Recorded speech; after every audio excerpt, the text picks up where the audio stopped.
Bonjour à tous et bienvenue sur la chaîne Fan de Z, nouvelle vidéo cette semaine à laquelle je vais répondre à vos questions que vous m'avez posées sur Instagram et sur Facebook. On se retrouve juste après l'intro.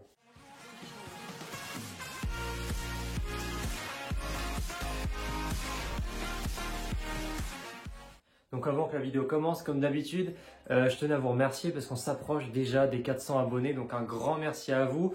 N'oubliez pas de liker, de partager à vos amis aussi la chaîne YouTube. Donc on va tout de suite partir sur le sujet principal de cette vidéo, à savoir vos questions que vous m'avez posées sur les réseaux.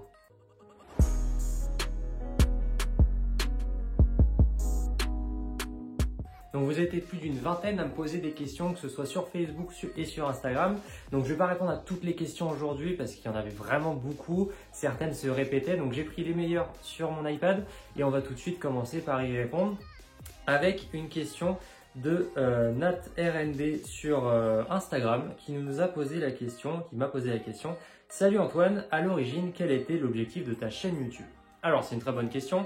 Déjà, je pense que pour répondre, il faudrait répondre à la question d'où vient Fan de Z. Alors Fan de Z, le Z, forcément, il vient du mot mini Z et le fan plutôt du fait de faire concerner les abonnés. C'est-à-dire qu'on est tous des passionnés, tous des fans de la mini Z. Et donc pour répondre à ta question, quelle est l'origine de ma chaîne YouTube? À l'époque, je voulais surtout baser mes vidéos sur montrer des courses de mini Z, les rediffuser. Mes toutes premières vidéos, c'est ça, c'est des vidéos filmées à la GoPro. Et ensuite, je me suis plutôt développé sur partager la passion avec la caméra et parler devant la caméra. Et plutôt notamment sur la mini Z, mais j'ai pu aussi faire des vidéos sur des indigènes de chez Tamiya, sur des crawlers, alors bien sûr c'est mini Z, mais sur des crawlers. J'ai fait plusieurs vidéos sur le modélisme, mais bien sûr, les vidéos restent sur la mini Z et puis forcément le championnat des Z série de l'Atlantique et le mini Z 79. Ensuite, question sur Instagram cette fois-ci de Cocorel6 qui me dit sur quel châssis roules-tu? Alors je pense que tu veux parler en mini Z et donc en compétition. Personnellement, je roule beaucoup avec la GLA, la 4 roues motrices de chez GL Racing. Je roule énormément avec ce châssis, ça va faire 3 ans, 3 saisons que je roule avec ce châssis. Donc aujourd'hui, je commence à bien le comprendre, après 3 saisons, c'est normal. Donc je roule notamment avec celui-là et puis depuis 1 an, si je dis pas de bêtises, j'ai acheté une RTA de chez RTRC, châssis avec lequel pareil, je peux m'amuser aussi de temps en temps. Mais pour la compétition, pour répondre à ta question, je suis notamment en GLA de chez GL Racing en 4 roues motrices, du moins pour les saisons passées et je pense pour la prochaine saison aussi. Prochaine question, cette fois-ci de Facebook, de Thierry PRA, dédicace à toi. Moi j'ai des suggestions pour tes prochaines vidéos. Pourquoi pas un florilège de crash et une vidéo bêtisier, ça serait fun. Je pense que tu as largement ce qu'il faut dans tes rushs. Alors ça c'est clair que pour le coup, des crashs, j'en ai à tire-larigot, j'en ai vraiment plein.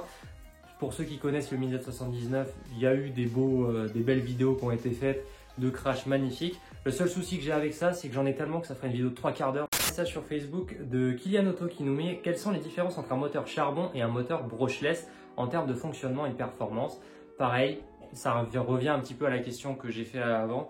Ça peut être une idée de vidéo de mettre quelle est la différence entre un charbon, un brushless. Et ensuite, on avait un message de Arnaud Martinet qui nous mettait ce qui peut être complété par sensorless. Oui, ça c'est des sortes de vidéos qui peuvent arriver sur quel est le meilleur en fonction des catégories aussi. Donc ça, c'est des vidéos qui vont arriver et qui sont déjà prévues. Ensuite, message de William Vougeot qui nous met quels sont les différents ratios utilisés suivant les motorisations. Pareil, je viens d'y répondre. Mettre quel ratio en fonction de chaque moteur, que ce soit pour 70 tours, enfin du coup pour les catégories, donc promo, pro stock, open. Ça c'est pareil, je me baserai plutôt sur le championnat des Z série de l'Atlantique. Et ensuite, on pourra répondre à cette question de quels sont les meilleurs ratios et meilleurs moteurs en fonction de ça.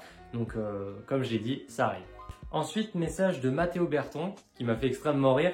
Vas-tu essayer de jouer le titre pour la saison 2022-2023? Alors, c'est une très bonne question parce que juste avant sur Instagram, tu as mis « Tu penses quoi de ta saison 2021-2022 ?» Alors, pour répondre déjà à cette deuxième question, je suis extrêmement content. Honnêtement, je suis très content. Je finis 3e. J'ai 2 victoires sur 5 courses. Je suis très content. J'ai fait l'une de mes meilleures saisons, je pense, en mini Z, surtout que c'était en open avec pas n'importe qui en face. Donc content parce qu'au final, du coup, je gagne à Neuville, je gagne à Thouars, donc des belles victoires, je trouve. Donc ça, je suis plutôt content. Maintenant, pour répondre du coup à ta première question, penses-tu jouer le titre? Il y a des choses à améliorer. Si je regarde ma saison 2021-2022, pardon.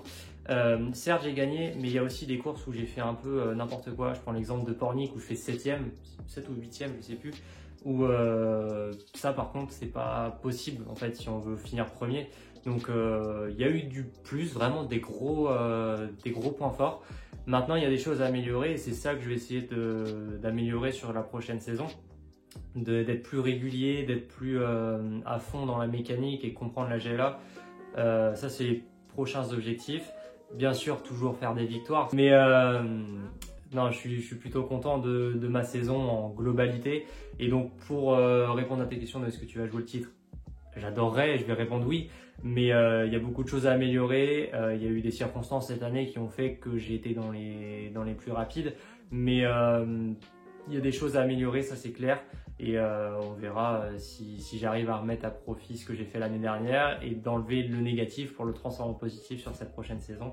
Mais en tout cas, j'ai été content de cette saison, ça c'est clair.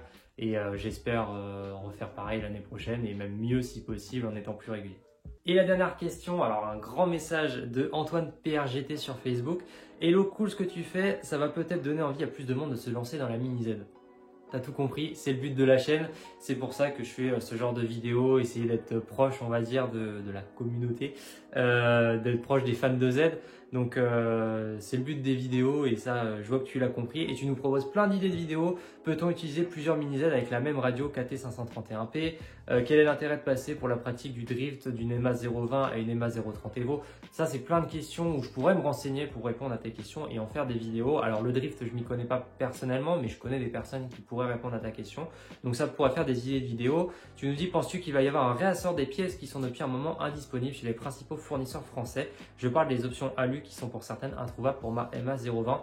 Alors ça, je peux te répondre maintenant. Est-ce qu'il va y avoir un réassort bientôt? Je pense qu'il va y avoir un réassort, ça c'est sûr. Le problème, c'est que ça ne vient pas des fournisseurs français, mais plutôt des distributeurs. C'est-à-dire que les fournisseurs français, eux, reçoivent des pièces, mais si elles ne sont pas fabriquées, ils ne vont rien recevoir. Donc, par rapport aux situations, que ce soit la fin du Covid dans certaines usines ou la guerre en Ukraine, il y a du mal à s'approvisionner, ça coûte plus cher qu'avant. Donc oui, il va y avoir un réassort. Le problème, c'est quand? Ça, j'ai pas la réponse.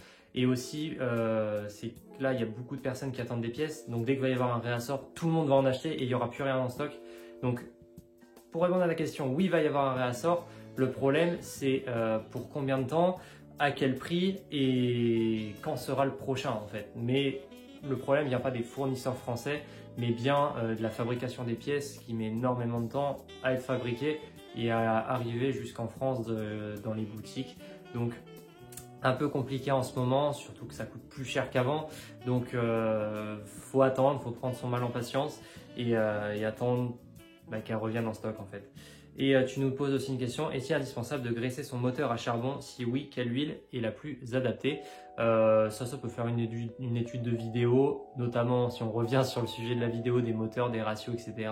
Ça pourrait être une question à laquelle je pourrais répondre dans cette vidéo. Et tu nous mets, voilà pour ma part, si j'ai d'autres idées, je modifierai le commentaire. Donc merci pour ton message. On en a terminé pour cette vidéo. Merci à tous d'avoir commenté, d'avoir répondu aux questions sur Facebook ou sur Instagram. Un grand merci. Si vous n'êtes pas abonné d'ailleurs à mon Facebook Fan de Z ou à mon Instagram, c'est le moment, allez-y. Et on se dit à bientôt prochainement, un dimanche à 18 h. Ciao!